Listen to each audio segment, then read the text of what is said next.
Franck Ferrand raconte sur Radio Classique.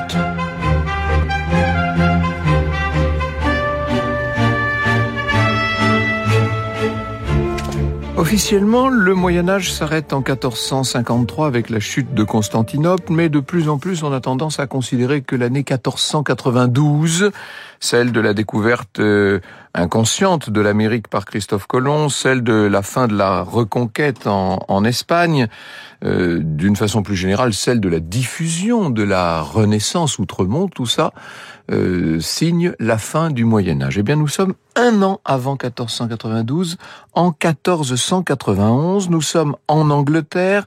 Faut vous dire que les dernières décennies en Angleterre ont été le théâtre de la guerre des deux roses, qui opposait deux branches de la famille royale et qui s'éclose par l'irruption sur la scène de l'histoire d'une dynastie qui va beaucoup faire parler d'elle puisqu'il s'agit des Tudors.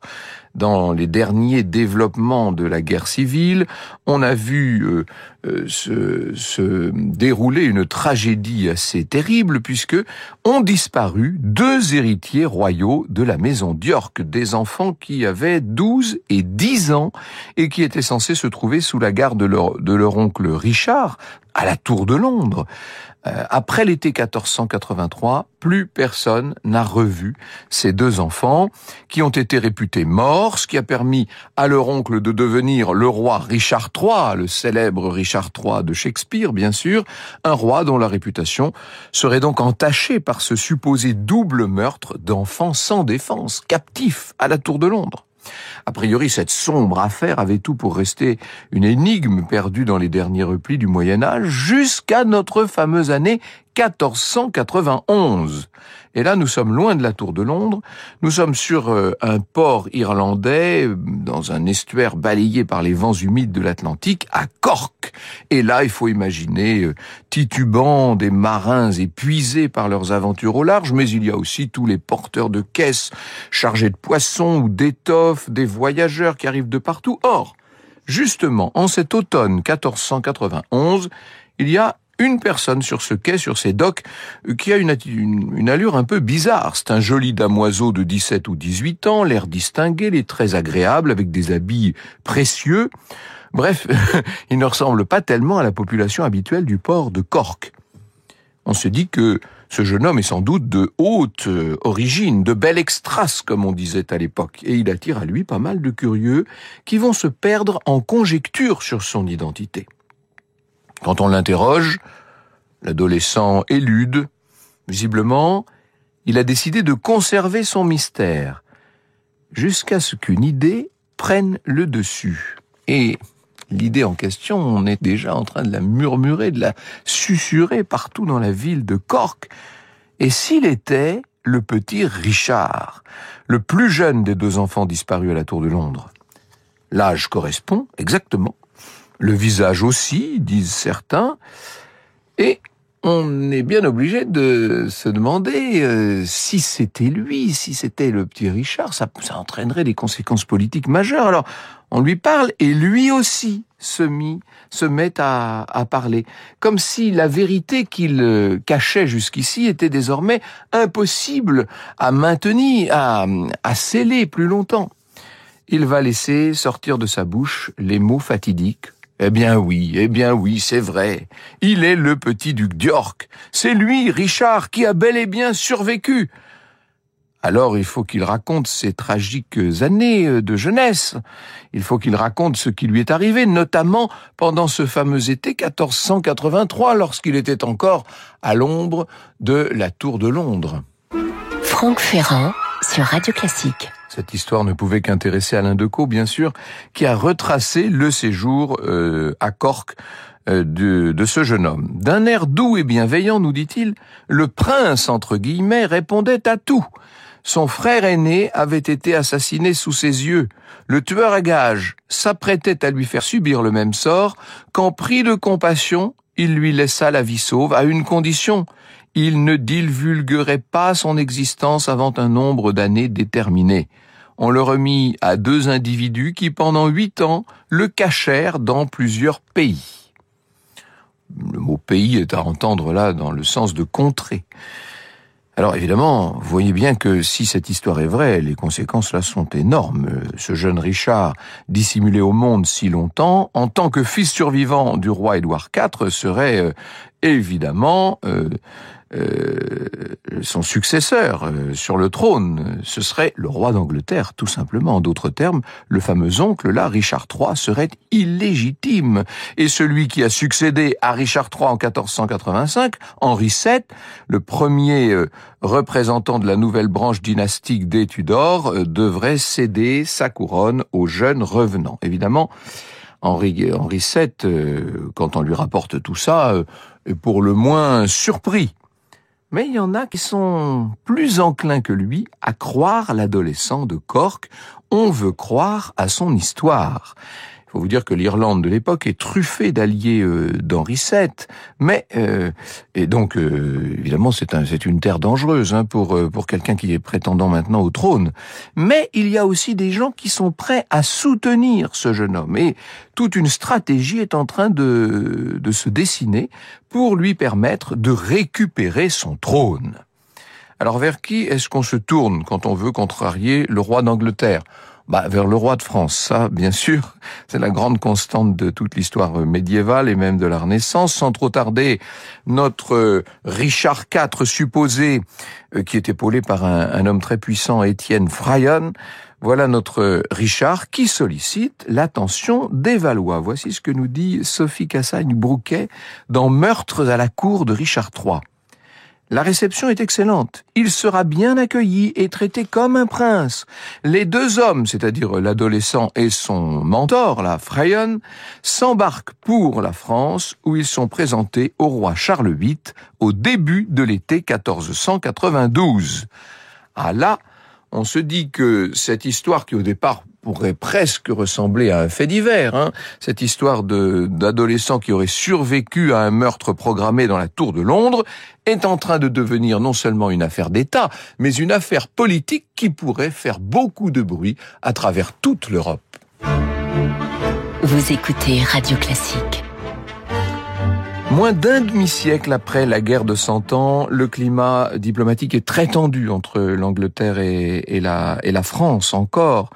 Entre la cour Tudor et la cour Valois. Ce même été 1492, d'ailleurs, il y a eu entre les deux pays plus que de la tension. Je cite encore Sophie Cassagne-Brouquet. Le 2 août, Henri VII proclame son intention d'envahir le royaume des Lys et réunit une forte armée de 14 000 hommes. Il s'embarque pour Calais, bien décidé à s'emparer du trône de France. Vous voyez qu'on n'en a pas fini de cette guerre éternelle entre la France et l'Angleterre. Seulement, Henri VII voit bien que la résistance française est sérieuse. Cette offensive n'était probablement qu'une opération d'intimidation, puisqu'en face, vous avez un roi de France extrêmement solide, mais qui préfère calmer le jeu. Bref, on en vient. Il faut vous dire que le roi de France, il a d'autres projets. Je vous l'ai raconté très récemment, cette histoire des guerres d'Italie. Bref, dès l'automne, on en vient à une réconciliation assez raisonnable. Et dans ce cadre, il n'est plus possible au jeune prétendant de rester sous la protection officielle du roi de France. Qu'importe, il a un exil tout trouvé, pas très loin de là, dans les riches terres des Pays-Bas, à Malines exactement. On est entre Bruxelles et Anvers. Et c'est là que vit celle qui, clame-t-il, n'est autre que sa tante, Marguerite d'York, qui par mariage est devenue duchesse de Bourgogne. Le jeune homme projette de lui demander asile, ce qui est risqué forcément, parce que, qu'il soit ou non le véritable Richard IV, vouloir se présenter comme ça, personnellement, en chair et en os, face à quelqu'un, à une femme qui l'a connue enfant, c'est tout de même assez hardi. Voici ce que dit Alain Decaux encore. Le prétendant toujours beau, toujours brillant, toujours élégant, se réfugia aux Pays-Bas. Marguerite d'York reconnut parfaitement son neveu. Le palais de Malines lui fut affecté, il y fit sa résidence, il disposa d'une garde personnelle de hallebardiers vêtus aux couleurs de la maison d'York. Voilà, qui a de quoi faire un peu hésiter les sceptiques. Maintenant, il est reconnu par un membre éminent de la famille, il dispose d'une maison princière. Sa cause se renforce à ce jeune homme. Après tout, la monarchie française l'a pris au sérieux, même si on a été obligé de le faire passer par l'entrée de service ou la sortie pour des raisons diplomatiques. Et puis maintenant, en plus de Marguerite d'York, celui qui devient l'empereur germanique Maximilien se déclare prêt à l'épauler, ce qui évidemment crispe un peu les milieux marchands des États impériaux, attachés aux liens qu'ils entretiennent avec tous les commerçants d'Angleterre.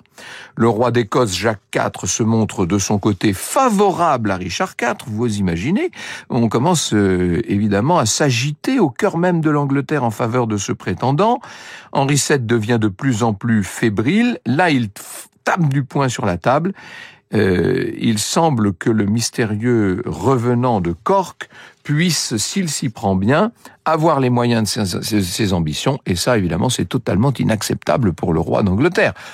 Reste à trouver le bon moment pour le prétendant, le bon moment pour agir, et reste aussi à affermir ce qui, au départ, n'est qu'un réseau d'alliances plus ou moins flottant. Alors, comme le relève Bernard Cotteret dans son ouvrage de référence consacré aux Tudors, le prétendant va essayer de faire entrer la reine Isabelle de Castille dans le jeu. Il y a une lettre de 1493 dans laquelle il lui donne du chère cousine, comme s'il était véritablement le roi d'Angleterre, hein. Et il réclame l'intercession de la reine de Castille. « Je supplie votre majesté d'user de toute son influence auprès de son cher époux, donc en l'occurrence Ferdinand d'Aragon, pour exercer sa clémence et l'amener à déplorer les innombrables calamités qui se sont abattues sur notre famille. » Et voici ce que dit Bernard Cotteret. Avec un sens très sûr de la géopolitique de son temps, le prétendant avait parfaitement dégagé les grands systèmes d'alliance qui allaient dominer les relations entre les États. Importance de l'axe anglo-bourguignon poursuivi jusqu'au Saint-Empire. Face à la France, l'avenir appartenait à une coalition anglo-espagnole. Très intéressant, ça, quand même, hein. On voit le prétendant se démener dans tous les sens, et c'est vrai qu'il a des atouts à faire valoir. Sens politique, témérité, capacité à plaider sa cause. À partir de là, il y a deux possibilités. Soit il est porté par un souci tout à fait légitime de réparer le drame qui l'a éloigné du trône, si ce qu'il raconte est vrai, ou alors, si c'est un usurpateur, alors c'est un usurpateur surdoué. En attendant que tranche l'histoire, le plus dur reste à faire, aller saisir, aller s'emparer du sceptre qu'Henri VII tient fermement dans ses mains, un peu fébrile, je vous l'ai dit. C'est pas une mince affaire, hein, parce que, disons les choses, les soutiens de ce Richard IV ne sont pas foule immense. Tout de même, à la fin du printemps 95, sur la côte des Pays-Bas, il a réussi à réunir toute une escadre avec une petite armée. Tout ce monde-là est prêt au départ vers l'imprévisible. D'ailleurs, il s'en rend bien compte, le prétendant. En traversant la Manche, son escadre essuie des conditions déplorables au moment où la terre anglaise se dessine sous les yeux de ceux qui sont en train d'essayer de traverser la Manche. Le prétendant n'a plus l'armée qu'il avait au départ. Ses forces ne sont plus groupées, mais peut-être qu'il a mieux que cela à opposer à Henri VII. Ce qu'il vient opposer, lui, à la couronne usurpée d'Angleterre, c'est l'espérance. Franck Ferrand sur Radio Classique. C'est le moment de faire ses preuves pour Richard IV, si on veut bien l'appeler ainsi. Est-ce qu'il va être le nouveau Guillaume le Conquérant ? Rien n'est moins sûr. Les gardes-côtes postés par Henri VII n'ont aucun mal à repousser les marins qui se sont aventurés sur la plage, nous dit Sophie Cassagne-Brouquet. Les Flamands font une nouvelle tentative dans le Kent, à Deal, le 3 juillet 1495, mais à peine ont-ils mis pieds à terre qu'ils sont attaqués. Le prétendant n'a même pas le temps de descendre de son bateau, il vogue alors vers l'Irlande sans plus de succès. Oh, c'est un échec humiliant, mais, nous dit Pierre-Louis Lancel qui a préparé cette émission, ce n'est pas un échec définitif, puisque désormais, le prétendant, d'abord il a pris un petit peu de bouteille, un peu d'âge, il a pris beaucoup d'expérience, il peut compter sur des appuis très puissants dans toute l'Europe, vous l'avez compris, à commencer entre nous par le roi d'Écosse Jacques IV, puisqu'on le reçoit sur la terre écossaise et on se montre à son égard amical, familier même. On a bien l'intention de leur mettre en selle. Jacques IV va même le marier à une de ses jolies cousines, Catherine Gordon. C'est quand même une preuve de son identité royale, ça. Dès lors, il va s'agir de retenter une entreprise en Angleterre pour essayer de renverser Henri VII. Le conflit entre Édimbourg et Londres va se concrétiser dès la fin de l'été 1496 et quelques mois plus tard, des soulèvements dans le sud de l'Angleterre renforcent l'espoir de déborder cette monarchie Tudor qui vraiment est à la peine. Sauf que l'Écosse ne peut pas vraiment soutenir sur la longueur le prétendant York et ces tentatives de déstabilisation vont faire long feu. Pendant l'été 97, le prétendant ose quand même se rendre dans ces régions anglaises qu'il croit pouvoir placer dans son giron, mais faisant ça, il s'expose dangereusement. Les contingents Tudor se révèlent plus forts et ils sont décidés à traquer partout leur ennemi et le prétendant est désarçonné, il en vient à se terrer dans une abbaye du sud de l'Angleterre et on n'a plus qu'à aller le cueillir. Henri VII, nous dit Alain Decaux, vint mettre le siège au monastère. Le prétendant offrit de se livrer à condition d'avoir la vie sauve. Henri VII y consentit. Alors, le prétendant, vêtu de drap d'or, sortit et s'avança au-devant du roi. Parvenu devant lui, il se jeta à ses pieds. Henri VII le questionna. Prétendait-il toujours être le fils du roi Édouard ? Franck Ferrand sur Radio Classique. Et maintenant qu'il est dans les griffes d'Henri VII, le pauvre prétendant, le perdant devrais-je dire, n'a plus d'autre choix que de se livrer à une terrible déclaration. Non, dit-il, bien sûr qu'il n'est pas prince et encore moins roi. Il n'est qu'un modeste flamand du nom de Pierrequin Warbeck ou Perkin Warbeck si vous êtes anglais. Il est né à Tournai dans sa jeunesse, ce fils de bon bourgeois qui était très malin, qui maniait plusieurs langues, avait pris l'habitude de travailler avec des anglophones, il a beaucoup bourlingué, bien sûr qu'il a entendu parler de la disparition des enfants de la Tour de Londres et quand il est arrivé à Cork et qu'il a vu que tout le monde le prenait pour cet enfant, qu'on le reconnaissait comme l'enfant royal disparu, eh bien c'est vrai, il s'est laissé entraîner et son talent de marchand d'illusions a fait le reste, avec aussi, disons-le, la plus ahurissante des audaces. Henri VII est fidèle au serment qu'il a fait de ne pas mettre son rival malheureux à mort. Il va le traiter même relativement bien, puisque Warbeck, dans un premier temps, est installé à Westminster, et puis après une évasion qui va manquer, on l'écroue néanmoins à la Tour de Londres. Et dans cette prison, il va se rapprocher d'un prince York, qui, comme lui, est détenu dans ses épais murs. Ensemble, les deux hommes vont échafauder un nouveau plan pour essayer de s'évader. Warbeck croit encore pouvoir retourner la situation et d'ailleurs l'incroyable survient puisque le moment venu, les deux fuyards réussissent à se glisser dans les corridors, à franchir les murs de la terrible prison et à rejoindre les rives de la Tamise. Et là, il y a des amis qui les accueillent sur une embarcation et on peut dire de Pierrequin Warbeck qu'il est libre. Oh, il va pas être libre longtemps. Il est en fait rattrapé par des hommes de la cour Tudor qui, diront certains, étaient parfaitement au courant de cette évasion et avaient tout suivi en avance. En tout cas, la promesse de Clément, du roi, la promesse de comment dirais-je, le serment que le roi avait fait de garder la vie sauve à Pierrequin Warbeck n'a évidemment plus de raison d'être. Et au mois de novembre 99, eh bien, le destin de l'usurpateur va être scellé. Je cite Bernard Cotteret.